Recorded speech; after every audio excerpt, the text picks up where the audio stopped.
Mr. Kralik, you made it.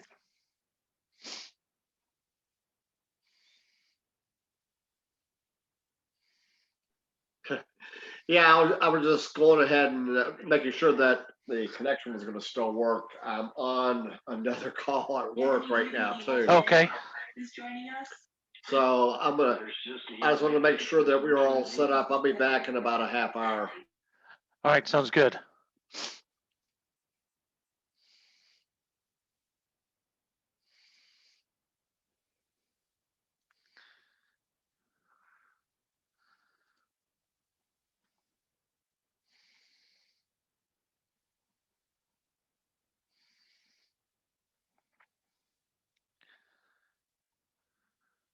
And I think, did I pass last time? This cert? I think you told me you passed. I don't know if you told everybody else. So you So passed. now- Did you finish the super badge? Yes, so now I'm allowed to You're actually post the study certified. day. Yeah. Yeah, I passed Fantastic. it. Outstanding. Congratulations. Thank you. How many does that make for you? I think it's the Ocho. That is All my right. 8th.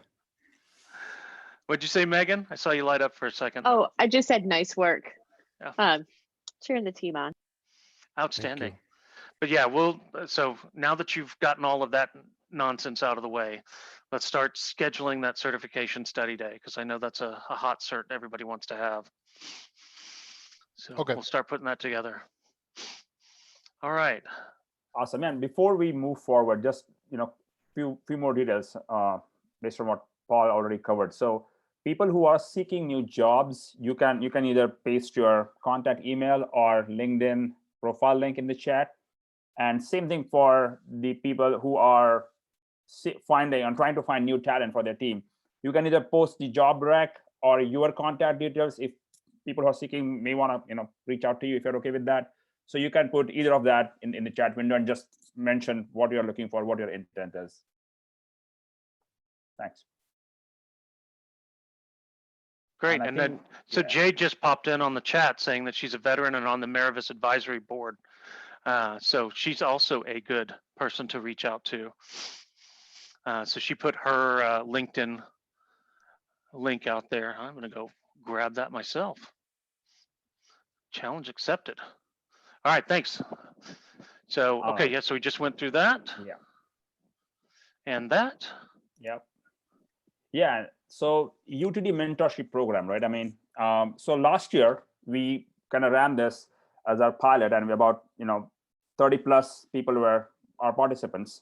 So that went well with partially in person, partially virtual kind of scenario. So this year we are going fully virtual for this UTD Mentorship Program. And what we're going to do is we are going to help students who want to know more about Salesforce in general. What is Salesforce? How do I find out more about it? Any certification guidance. So right now, students are kind of trying to step into Salesforce ecosystem. So you can guide them which certifications they can target first, which one next. Some of them are certified, then what should be the next ideal certification for them? So you can guide on that. Some of them are interested in declarative development around flows. They want to know different cool features of flows, how they can use formula fields smartly and all that. And also there is quite a bit of interest in learning JavaScript and Lightning Web Components. Nathan, I think this would be something that you'll be covering in detail for the course that you're planning on. So this is what we Get your own found out. speakers. I'm sorry? I already claimed Nathan. Get your own yeah. speakers. Yeah. So basically we reached out to, I think Sanjana, she is on our meeting today. So she is one of the officers for UTD students group, and she kind of ran this. She and I both can run basically this survey, and we got this response from the students, and that's how we have categorized what their interest level is at a high level. And so if you can scan this form, well, if you are interested to be a mentor, please scan this form. And you can fill out your details, and we will get back to you with further all the details about it. Just to give you an idea, it's gonna be sometime maybe in March, or we'll find a good Saturday for this. It would be a 2-hour session, and again it would be virtual. And this will be a fantastic opportunity to mentor upcoming Salesforce heroes. All right, and how do I get that? Okay. And any questions, reach out to me. I'll be here to help. Okay, for next month, we have an event coming up. Stay tuned. I'll give you a hint. It's about App Exchange and extensions, and you can follow us and keep watching the space for more details. Oh man, I had the event and notice up. So we're gathering together a best of Salesforce Lab App Exchange free apps, unofficial SF flow and component extensions, and everybody's nominating their favorite Chrome extensions. So it should be a best of the best list of tools that and so for the add-ons that are kind of org add-ons, if they come from the unofficial SF source or the Salesforce Labs, it's probably a little bit easier to get your org admins or your company to let you get those installed. So one of the things is definitely a call. Please shoot me any extensions, or I think I have the change set Chrome extension and the Fav icon extension. Those seems to be the #1 and #2 Chrome extensions that everybody loves. But if you've got any others that your favorites, and Nana was posting the Start Me pages that she uses for her workflow, which is cool. So that's the kind of stuff we'll be going over next month. It should be useful for everybody. So not just dev focused, but org, admin, user, and developer.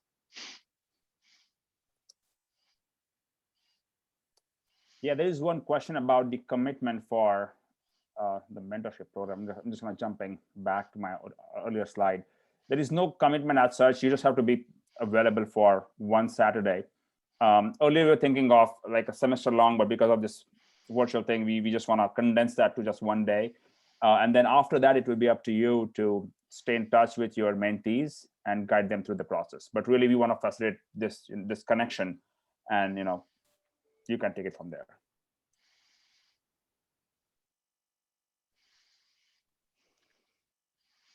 Okay. Okay.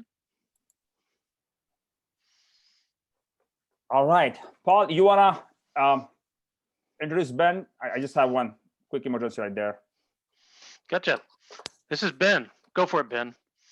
Now, Ben's been with us for a while. You've been attending the user group for a bit. I know I remember seeing, I remember panicking trying to get projectors and rooms at UTD during one of Moyez's developer classes, and that's been at least a year or two ago. You were a volunteer at Salesforce for Youth. So I remember you helping out a lot there. So big props. You have gotten a lot of certifications and quite a few badges since then. Yes, I have a lot. I guess that's a side product of moving into consulting. They really push you towards the certs. Yeah, thanks, Indeed. Paul. Well, welcome and thanks for speaking. I will turn it over to you. You should be able to share. Let me know if you're not. Let me try.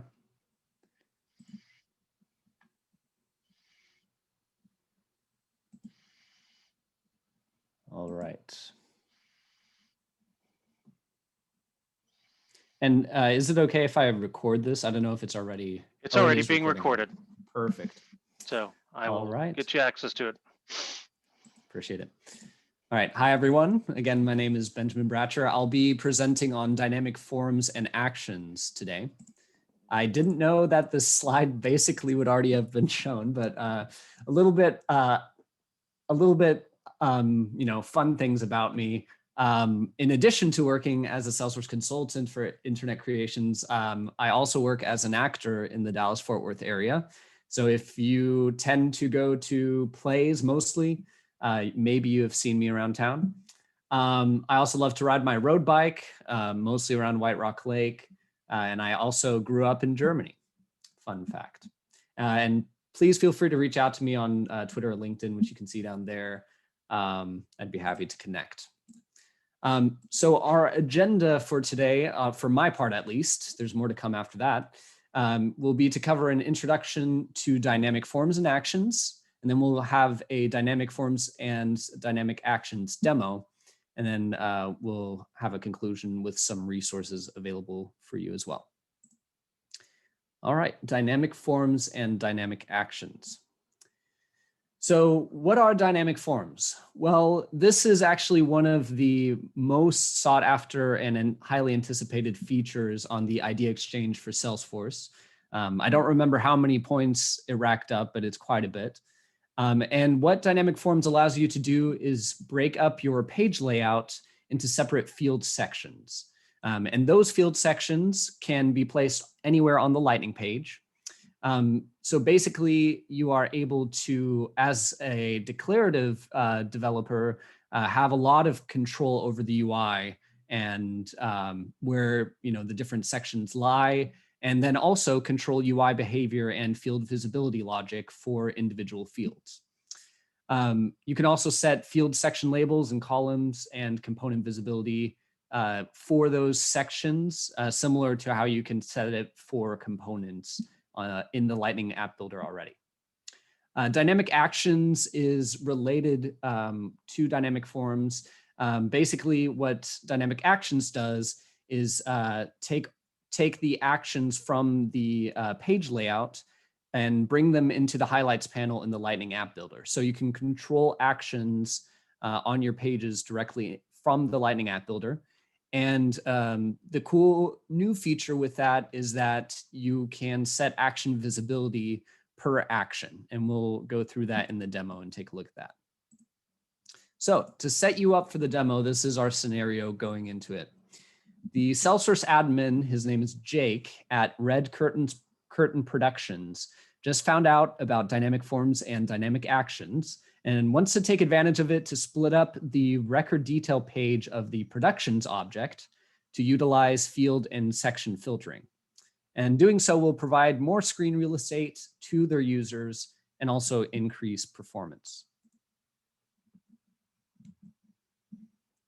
All right, so here we are in the Salesforce org for Red Curtain Production. Red Curtain Productions is a company that acts as a theater company, and they produce different shows, whether it's musicals, plays, concerts, or maybe even operas, at various venues throughout the area.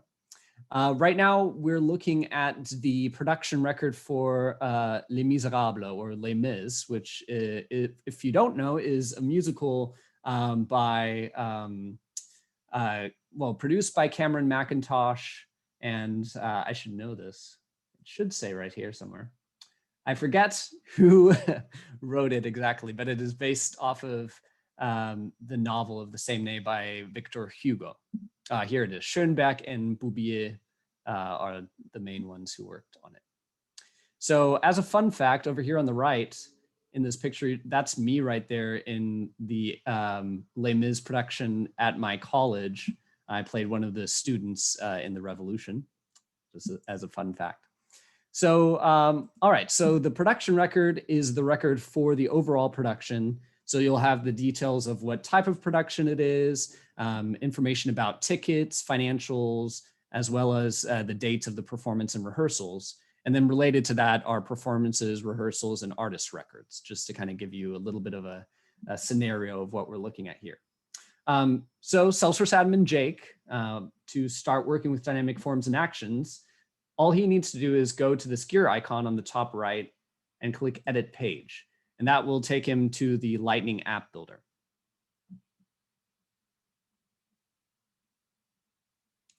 All right, once it loads, we'll see that a lot of configuration has already been done here in the Lightning page for the productions record. You'll see the highlights panel path, some components here as well, which we'll get to later. And then what we're really focused on for the most part here is the record detail component.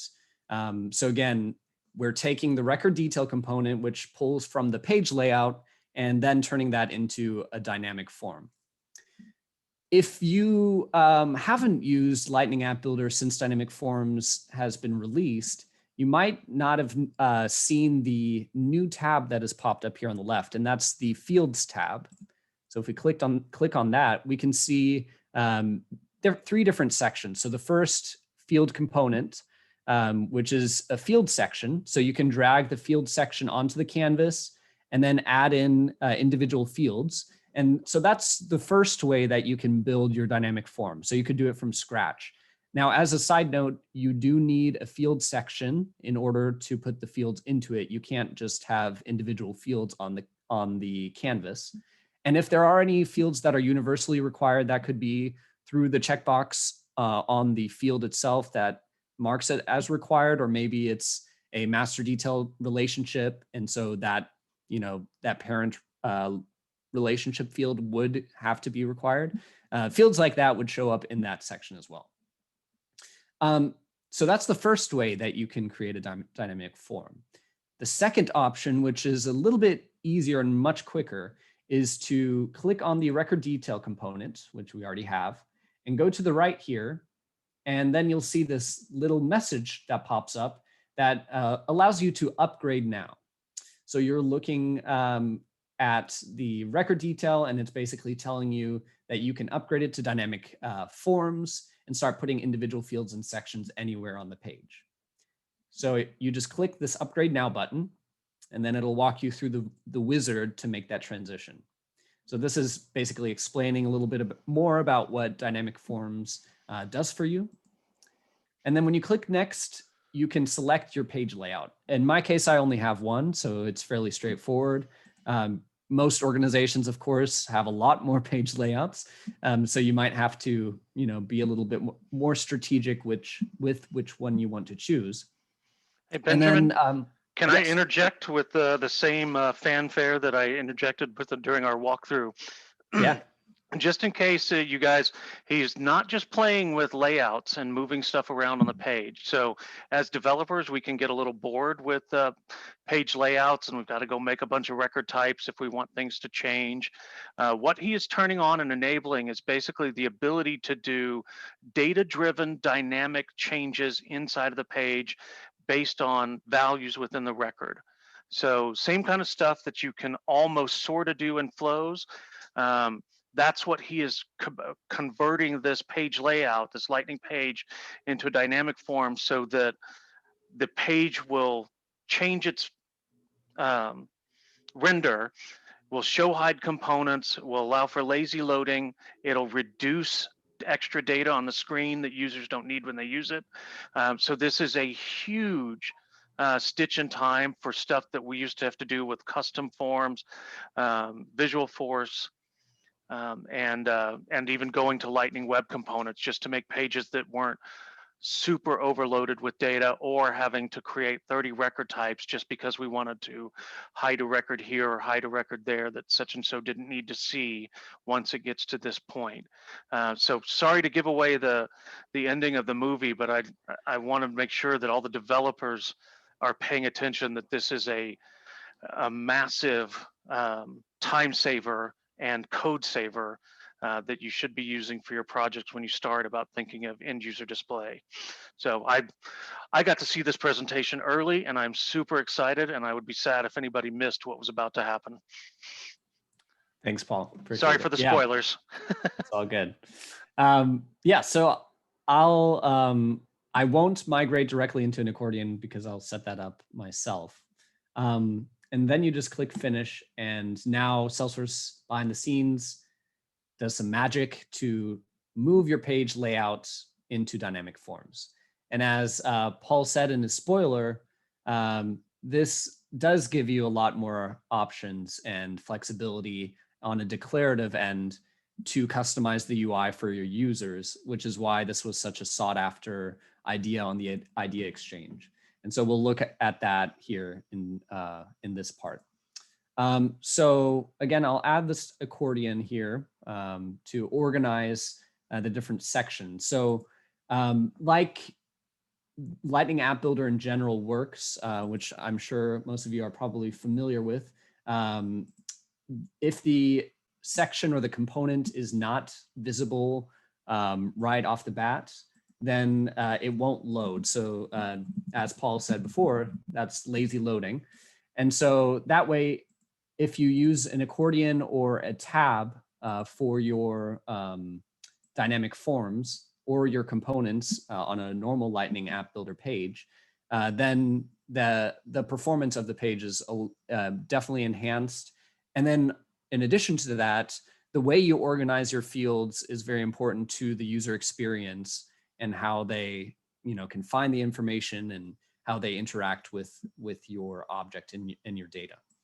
So what I'll do here is I'll move the most important sections into this open accordion section right here, if the app builder will let me. Let's see what happens. Nope. It's being a little finicky. There we go. And so that way, when the record loads, we'll see the key information, the production details. Now, the description is one of those fields that I don't want to load at the top, and that's because that is a rich text field, and that, as we know, can have thousands of characters and maybe even images. And so it's much better to just have that in its own little section there so that it's not always loading. I'll move the dates here to the top.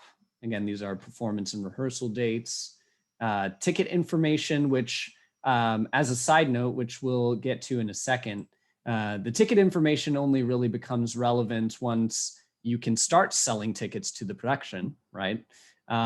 So we'll add some component visibility filtering to that section so that it only shows up when you're later on in the either development or rehearsal or performance stage of the production. And then system information, we don't take a look at every day, so let's just put that in the additional field section of the accordion. You might have noticed down here, there is a record detail mobile component. The reason for that is that dynamic forms currently is only available on custom objects and on desktop. So it is a little bit limited still. And for that reason, for any detail to be shown on mobile, you need this record detail mobile component, which you can also find here on the component sidebar as well. And this will just render the page layout with your information from the record like it did before, and dynamic forms will render it for the desktop view. All right, so let's move on and talk a little bit about UI behavior. So if you click individually into one of the fields, and as you can see as I hover over, each of these fields is accessible, and you can move them around wherever within the field section.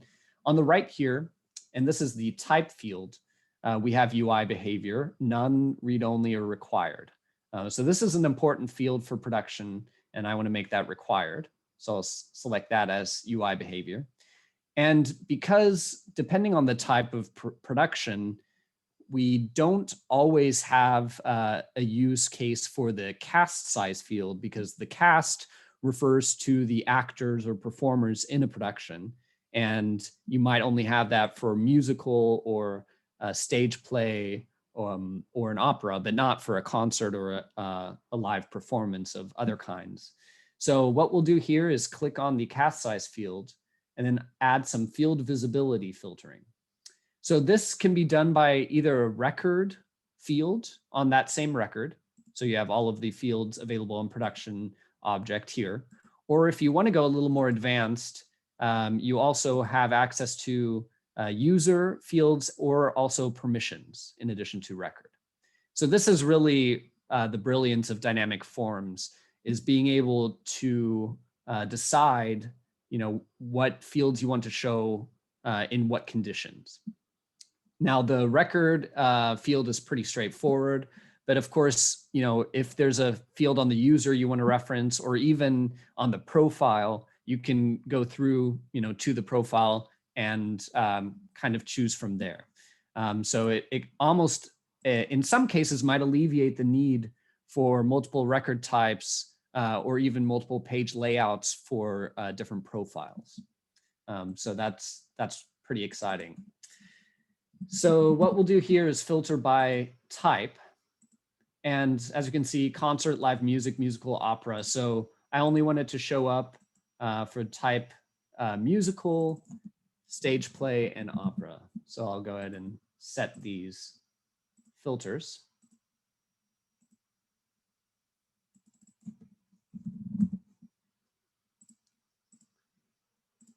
And of course, I want to only show the filters or show it when any of the filters are true, since it's all filtering on the same field. Now, the next thing I want to do here is set up some section filtering. So as I mentioned earlier, when we were moving the sections around, ticket information is only really relevant at a certain status of the production. So if we click on the section, we'll see here on the right, we can change the label, change whether it's 1 or 2 columns. That's similar to page layouts before.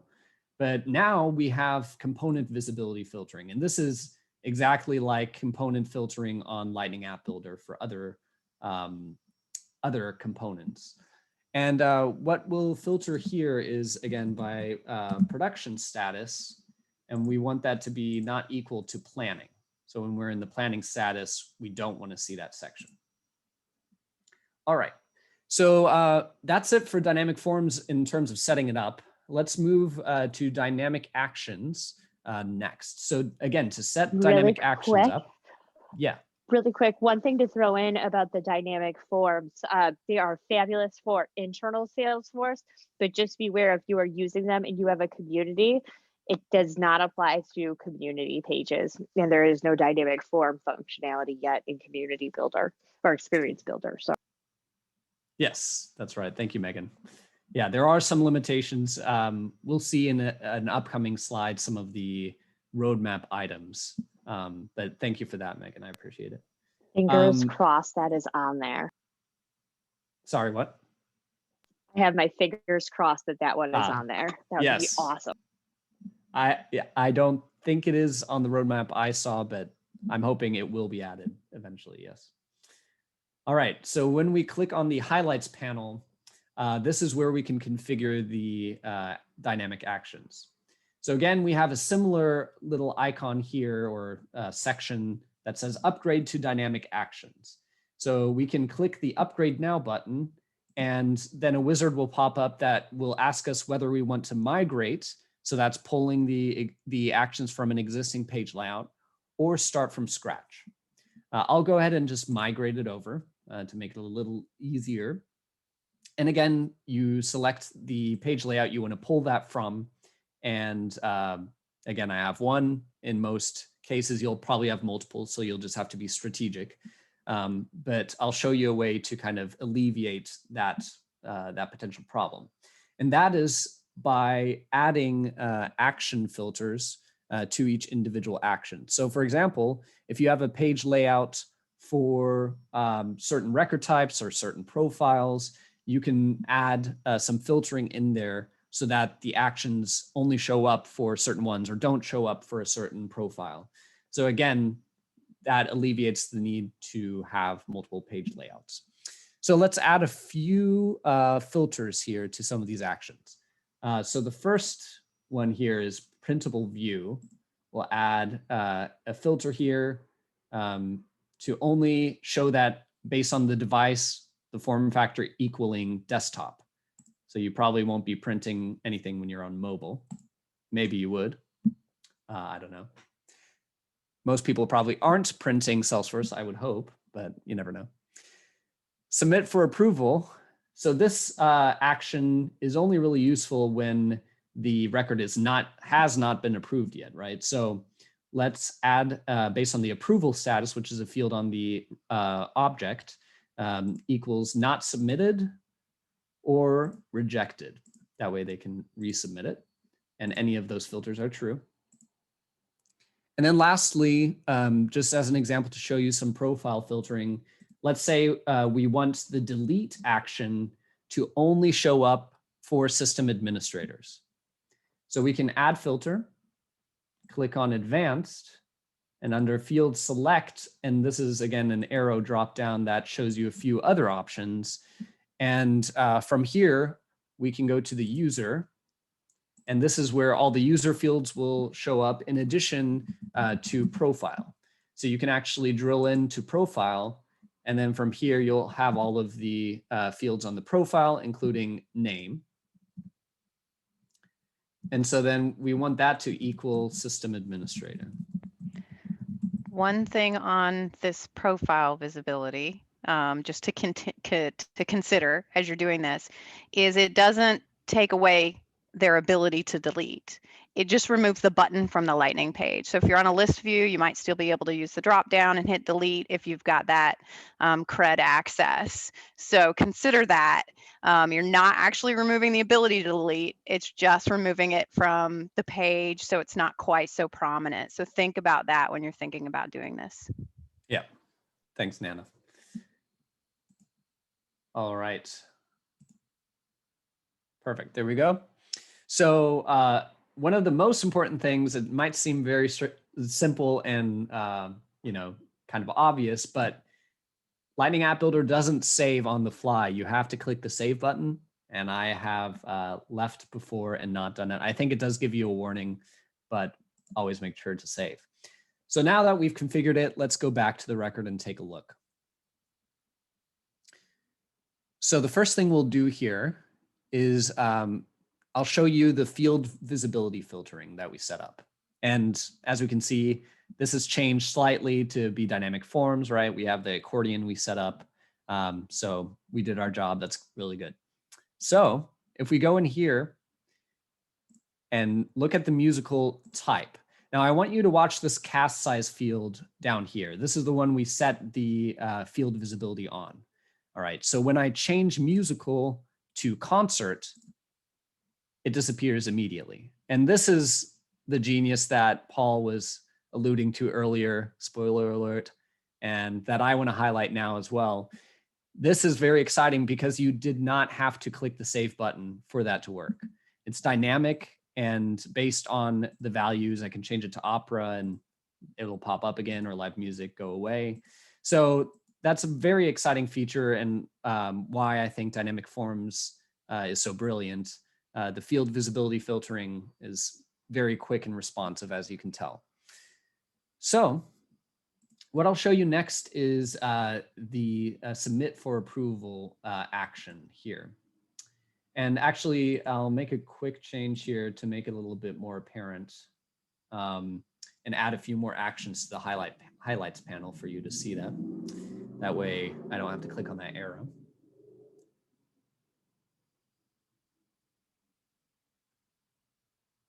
So what we'll do in a second is show the submit for approval action and the action filtering that we added to that action.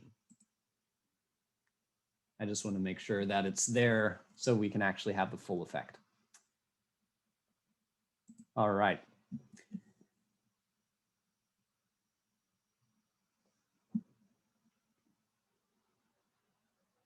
All right, cool. So submit for approval, there it is. So we'll go through this process of submitting it for approval, right? So the rep would come in and say, I want to do Les Mis and submit this for approval. And then the manager would come in, see the approval history, some of the component visibility I've set up changed. So now it's currently pending approval and is locked for all except admins and approvers. And the admin or the manager can just come in and say, oh yeah, sure, let's do it, and click approve. Now, you might have seen it here as we did it. The submit for approval button disappeared when we did that, right? So if we click approve, again, the submit for approval action will not be there because the record has been approved. Now, if it had been rejected, it would have popped up again. So that's some action visibility for you there. All right, so the last thing we want to do is look at the production status in connection with ticket information. So if you look here in this middle section, the ticket information section is not there, and that's because we're in the planning status. But let's fast forward a few months. we've planned it, we've developed the show, we've gone through rehearsals, and now we're in performances of Les Mis. So of course, at that point, ticket information is quite relevant, and we want to make sure to know that information. So when we change the status to performances and mark that as the current status, watch down here, and we'll see the ticket information section appear, as you saw there. So, and we get some confetti for the Les Mis production going on. So it's not quite as dynamic as the field visibility filtering. As you can tell, for section, you do have to save. So if I were to have changed the status within dynamic forms, it wouldn't have disappeared and then reappeared like it did with the field. So that's based on the save. But the value there is the field visibility filtering being so dynamic that it changes even without the save. All right, so let's take a look at the roadmap here. So in summer 20, winter 21, that's kind of when these features started appearing. We went through non-GA preview for dynamic forms and beta for dynamic actions. And then with winter 21, both were in GA. Now, it was still somewhat limited, as you can tell here. So winter 21, for example, we still had desktop and custom objects. But standard objects are now pushed back until summer 21. And actually a few days ago, I saw on the Idea Exchange, they have now created individual ideas for each standard object with dynamic forms. So make sure to go upvote that or add comments if you have feedback for those. So really quick, do you think that means that they're going to postpone things like the second class objects, things like ideas or knowledge and things like that? Or do you think that's just because they're going to roll out standard objects in, not all at once? Or do you think they're going to do it with different types of standard objects first? That's a great question. And just to be upfront, I'm only speculating here. I don't have insider information. So, take that with a grain of salt, but I would assume that, the fact that they separated out the ideas individually as opposed to having one idea for standard objects means that, from my understanding, the use cases are very different because each object is used so differently and they're so integrated into Salesforce, standard functionality. So I think there will be different problems with the objects and different hurdles they'll have to overcome, which will likely result in maybe there being different timelines for each.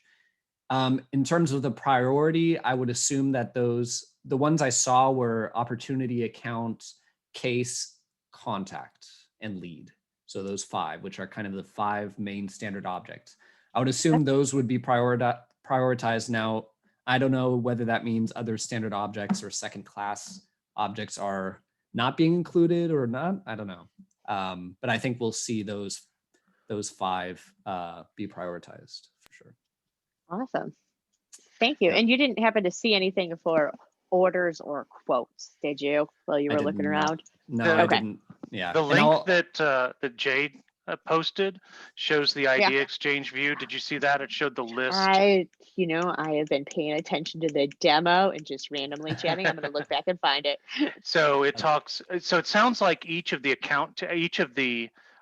the standard objects, the core objects, have their own dev team, and that they'll be doing dynamic forms. Kind of the account object team will be working on dynamic forms. The case object team will be working on it. So they've And got quote account, is on case, there. contact, Yes. opportunity, lead, quote, and campaign.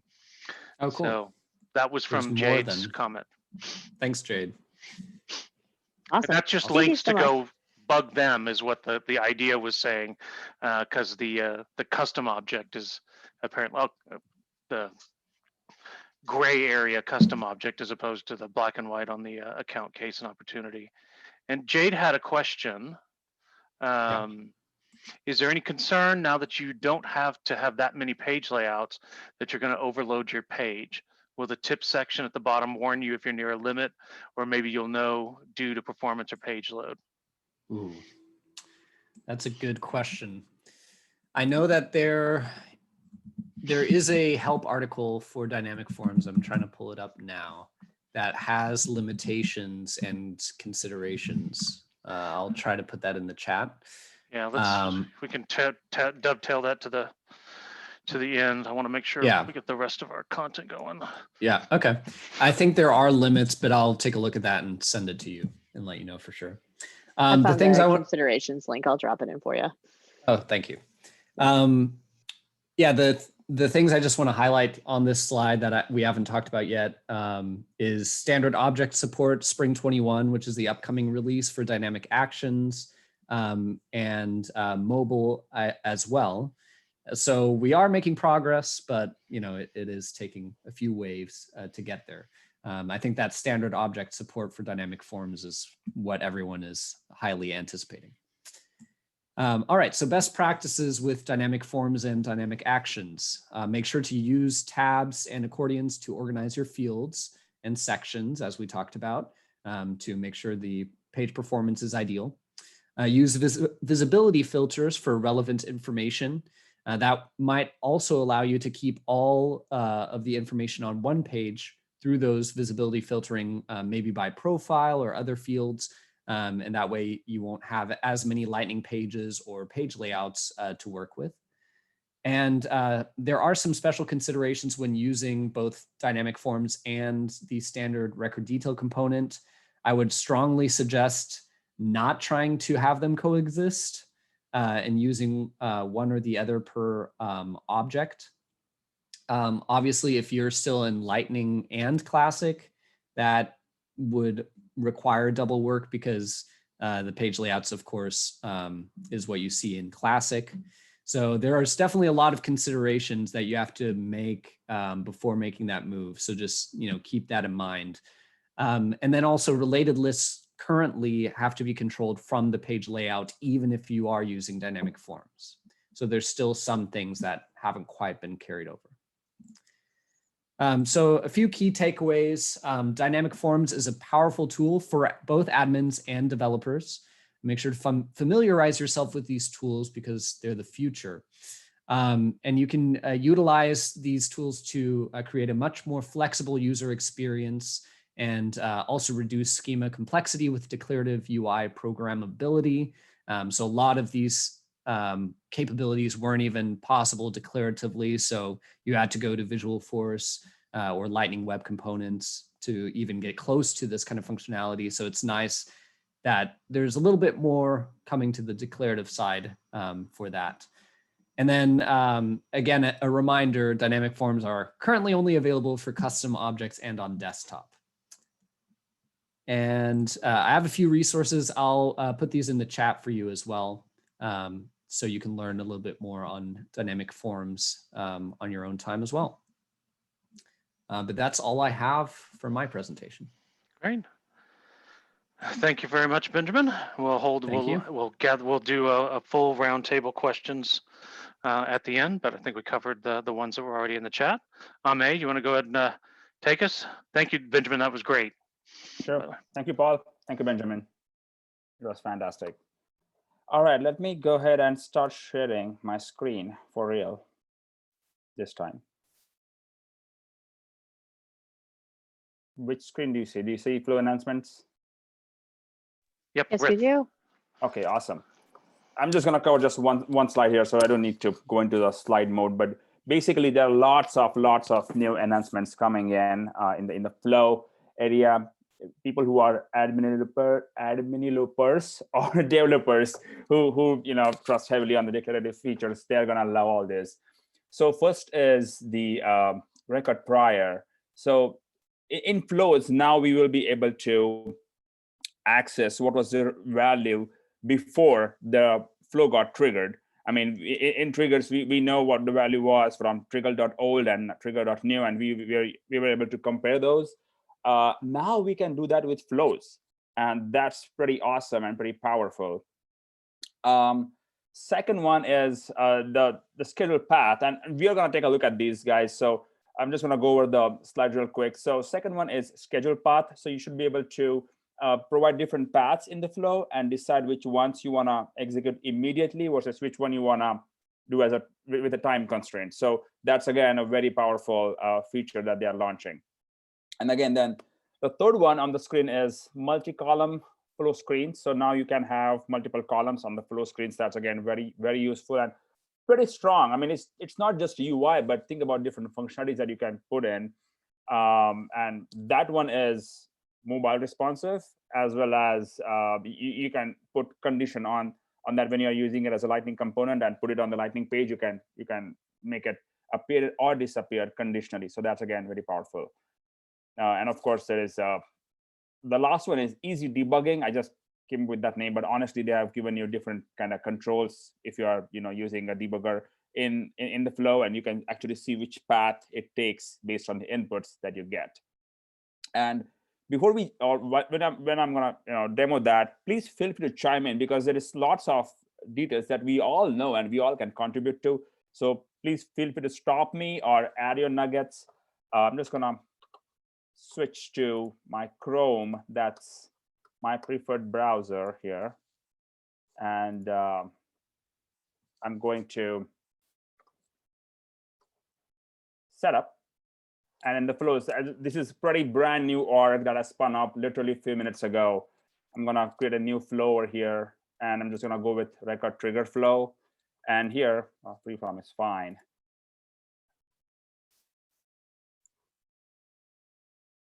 Yeah, I'm just gonna choose an object account. Why not? You don't need any condition yet. That's fine. So the first one is add schedule paths. So you can start building out different paths, and maybe you can just schedule it at some number and do the offset with the time resource, and or you can run that path immediately. So that's a pretty powerful feature that you have, and you can debug that. Second one, which was the first one on the slide, was about really checking the prior values of that specific variable. So I'm just gonna say check, and I'm gonna say maybe again check, and let's say I want to see if owner is changed or owner account ID is changed.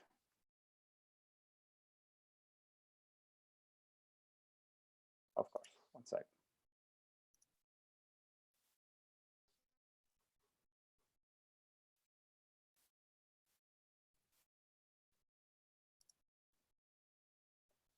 Yeah, so here I have ability to verify or use record variable as well as record prior variable, which will have values prior to this specific flow was triggered. Initially, it was not showing that because I was just using that created as one of my trigger conditions. Now that I've updated that, you can see that record prior variable. Pretty powerful stuff over here. The next one, I'm just going to show about a screen flow, about it having multiple columns in that screen. So if I have to go with screen flow, freeform is fine. I'll throw in one screen in there. And if you look for a section, that's in beta. But if you put that section on my palette, here I can add columns as many as I want. And not just that, I can change its width and make it mobile responsive on my SLDS. That should work very fine with this. But again, I can add these, and once I've added sections, then I can maybe add text or maybe a date variable in the same. So that's again a lot of flexibility there. And if I save it, again, this is just going to be a flow, and then I can use conditional visibility for my Lightning on my Lightning pages. I can spin it up on my mobile, no problem there. So pretty cool features that are coming our way, and this list is pretty long. I mean, there are so many things that are coming up, so you guys can keep an eye out for that. So the one that I was looking for forever I'm happy with this presentation finally getting here. I think we tried to do this. We originally had this scheduled for August. So it took us 6 months to try and finally get these flow updates here.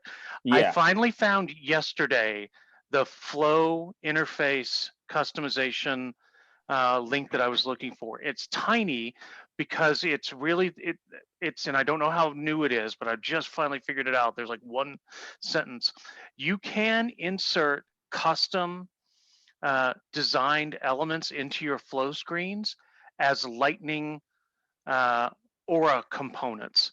So you can go create an Aura component or pull one from the App Exchange to customize some pieces of the flow screen.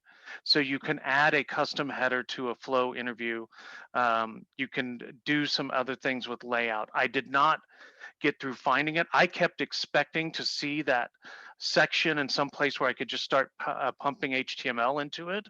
But I was looking for the wrong thing. I'd heard about customizing flow forms at the same time that they announced dynamic flow forms. And I was like, oh, we should do that as a session. Rachel Dishman brought that up. Sure. And then finally, it's finally found the one sentence that said, yeah, go get it out of components or an App Exchange. So hopefully we'll have a quick demo of that sometime soon if I can ever get that working. Yeah, for sure. Yeah, all right. I mean, that's pretty much I had to share, pretty short and sweet. There are a few more, like, you can have rich text in your email and a few other, I think I'm kind of zoning out on other features, but there are tons of new features coming up. You guys can explore that. All right, with that said, I'm going to stop sharing and conclude my part. Paul, you're up next. All right.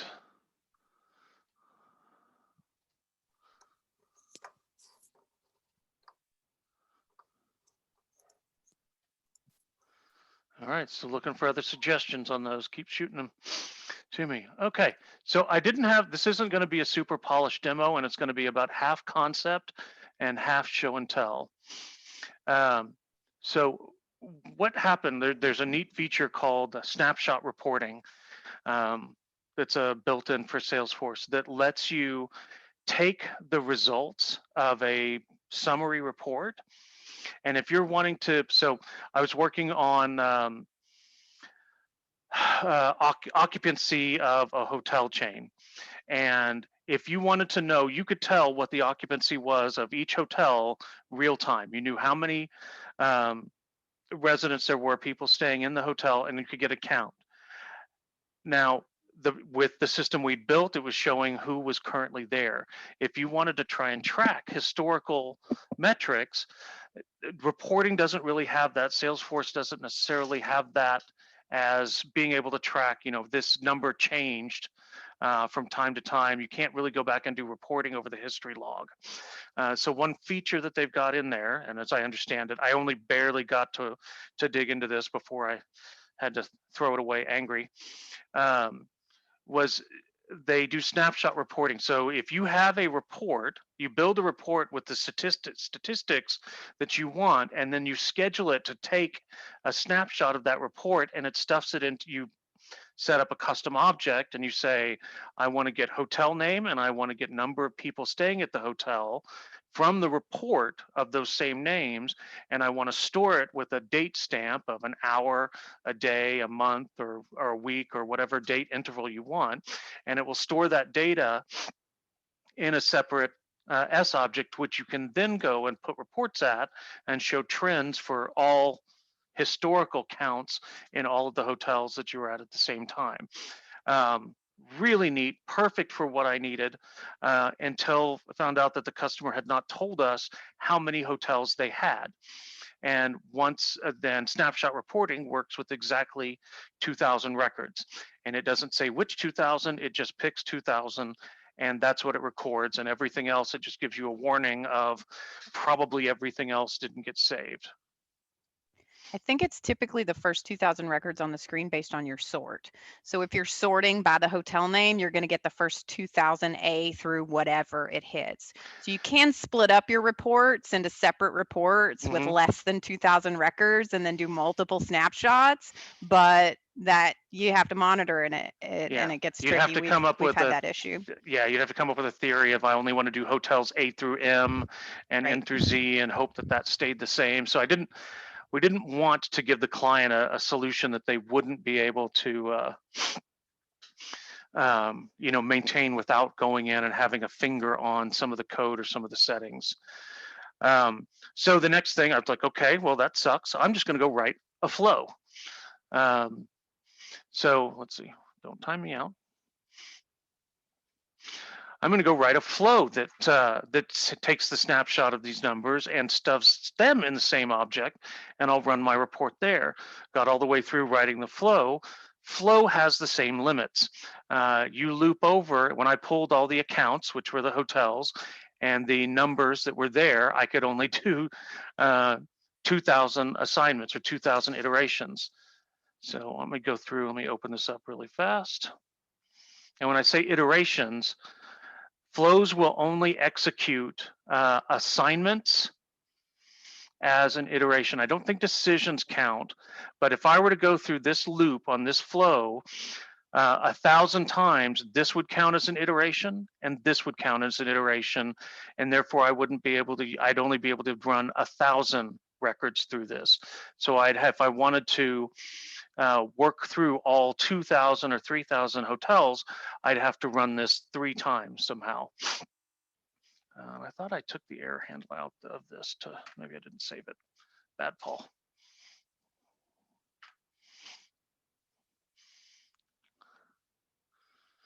Anyway.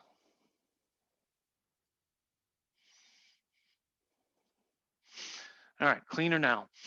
So what I had to do, one of the 2 or 3 things that we tried to pause the flow. With a large record set here, pause won't let you save the memory state of the flow. So most of the time when I ran this, it would time out. So some of the tricks you have for getting around processing record limits, you pause it, come back to it later so that you're not hitting a CPU maximum. There's something like so many records per second that you can process. So you can sometimes, if you have the right kind of data, you can pause the flow, let the CPU count average back down, and then rerun it again after a certain amount of time. But pausing the flow takes all the memory, that's all the variables, all the data sets that have been created so far, and tries to store them. And if it's over a certain amount of megabytes, it won't store them. So that was another dead end. Subflows, trying to pass off a flow to a subflow action where do the processing and come back to the flow, worked just fine. The iterations aren't a problem in each individual flow, but subflows stay within the same transaction. So exactly the same limit hit yet another way. So hit success, was talking to a couple people there, and somebody had the idea of using an event to trigger the flow. And this got me started. So I'll go back to this first flow. I changed my flow to where whenever the qualifications happen, and this is a schedule to run against everything, so this is time-based. It worked just the same if it's record-based. The first thing I do is I go right to an event object that I created, a account update record, and the date key, the code key that I want to hand off to it. And I pull the code key from today's date. So I'm going to run this daily, and I want to make sure that I don't double run on the same day. And that'll be important in a second. So this writes out to another object that this flow is listening to. And it's listening for account update. So I could use that turnstile to trigger any number of flows. So the turnstile, the event triggers this flow to run. Its first check is to branch to see if it's the right flow. You could have multiple flows listening to that same event object. This flow is the account update flow. It starts its process. It goes out and gets all the account records from account where the flow code key, which is today's date, has not been set to today. So if this is the first run, it'll get every single record. If the last time was yesterday or last month, the account object, which will show it, we'll go through this all the way through, we're going to loop over everything. We are going to put some, and these are just arbitrary data, we're putting stuff, we're creating a case for every account. And so we're going to loop over all of the accounts, build up a case variable, and then also build up an account variable. So we want to flag with our code key which accounts have been processed already. So we go through, we're creating our case records, we're getting ready to create our case records, and we're hitting a decision here. Are there, when I got my records, were there more than the max limit? And that's pulled from a label. So something like 500, 200, 300. You can tune this, you pull it from a label. So if there are 1,000 records and I loop over and my limit is set to 250, if I hit the limit, I go down this branch. I write my new cases. I take my account variable that has the code key attached to it, which is the date key for today, and I write back to the accounts. And then I create another event element that is the incoming event element, which is account update. So when this finishes, it triggers it again. And it goes and gets all the account records except for the ones that we just updated. Goes through the same loop. If it doesn't hit the maximum, if it doesn't exit the loop normally, then it's probably hit its limit. And every time it hits its limit, it writes a new event, which recalls the flow. If it gets all the way through the loop, it doesn't create another event, and therefore the flow finishes. So you can do this if you've got a lot of iterations or calculations that you're counting towards that limit. You can tune it down to where you can do lots of records in batches of 200, 100, 2,000, whatever. This seems to work. Right now, I've got the limit set to 2, and it finishes before I can even see it. And I have not had a chance to play with this within the last 24 hours, so I don't remember how to kick it off. Scheduled triggered flow, so I've set it for today.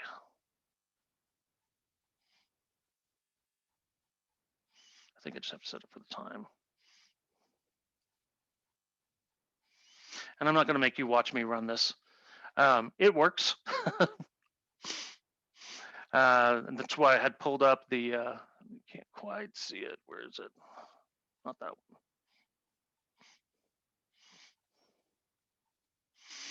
I had the developer console pulled up here, and I ran this a couple of dozen times and kept creating records, cases over and over and over again. And I put the name of the thing in the description just to flag it. All right, I'll put it in there anyway.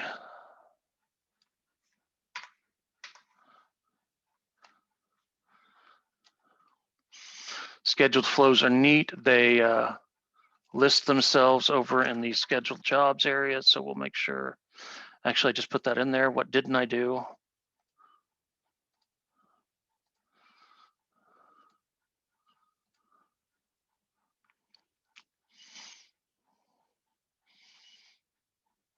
Okay, 7:53 p.m. So that should kick off. And then if all goes well, in a minute or two, I should have a set of 127. Why is that one? Today's 127. Did it already run?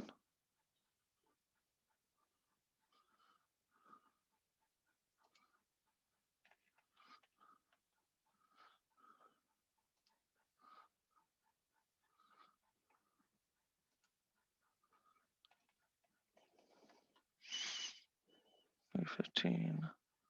That shouldn't be the right time. We'll give it another minute. No, I don't think I haven't been playing with this today. I think that's already done.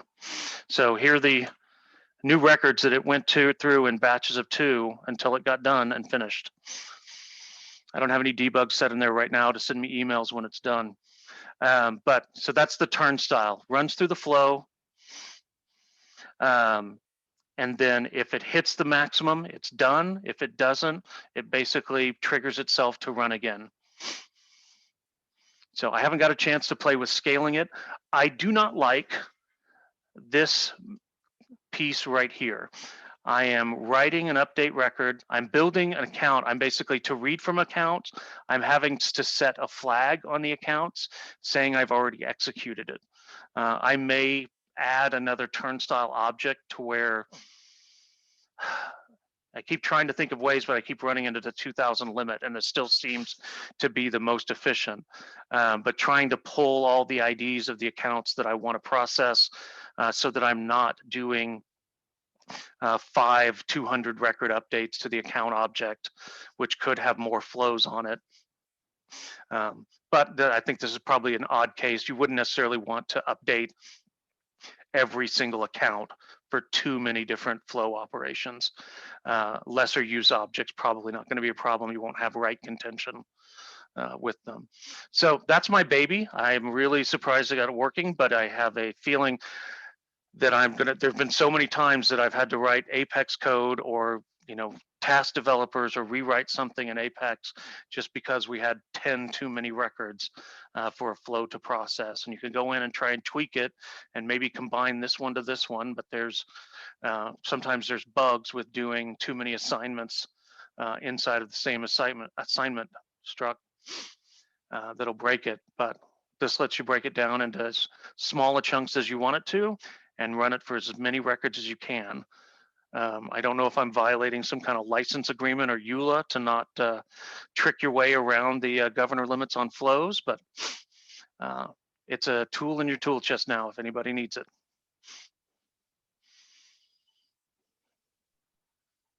Awesome. All right, so everything you saw, questions now open. Let me go through. Try and find the panelists.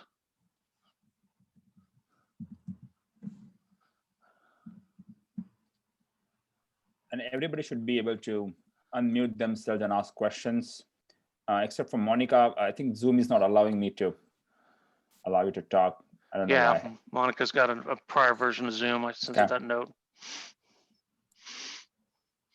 Well, I've got a quick question for you. All right. The idea of creating a record, I think that flows is a little bit different than Apex in that, let me give you a scenario and I think it'll make sense. If I've got a case and the case is getting inserted and it needs to create, let's say, an account that goes along with it, and then we populate the lookup on the case to the account. In Apex, I would do that on a before trigger so that I can take that new account's ID and populate the case lookup field. What is it about flows? What is your thought about flows that keeps me from being able to do that on a before case insert?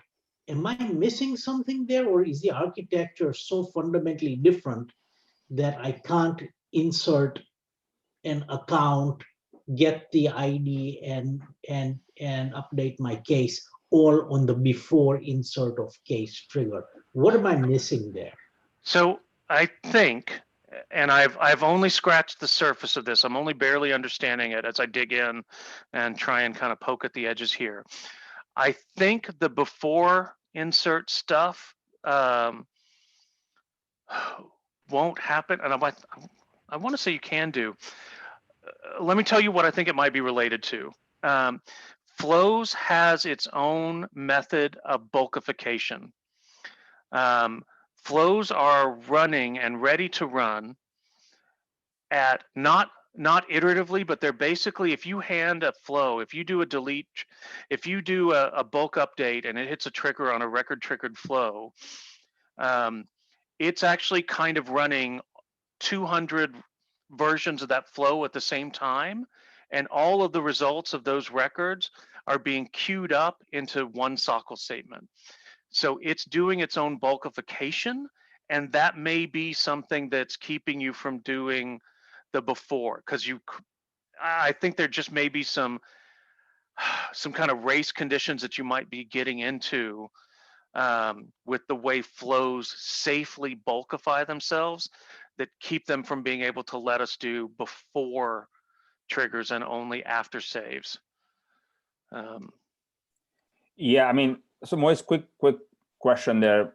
Were you considering like a email to case kind of scenario or just any case? Because what I've found is there is some quirk around that email handler that happens when we have email to case, and few of the variables are not available, especially ID at some point, but it is available in code. That's what I found myself when I was working on email to case along with entitlement. I just looked into the order of execution. Before trigger executes right after before save flows. So it's right next to each other, but somehow something happens in between. So, so you're exactly on the right track. So when you're doing the before save flow, you're not going to have an ID because you haven't saved the record yet, so you don't have the ID yet.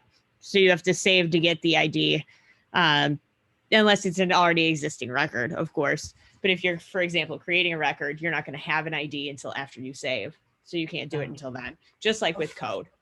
Yeah. So Megan, it's a little bit more nuanced. My question is not about the ID on the case. Totally agree that on my before trigger, I don't have the case ID. But what I was wondering is during that before case trigger, right?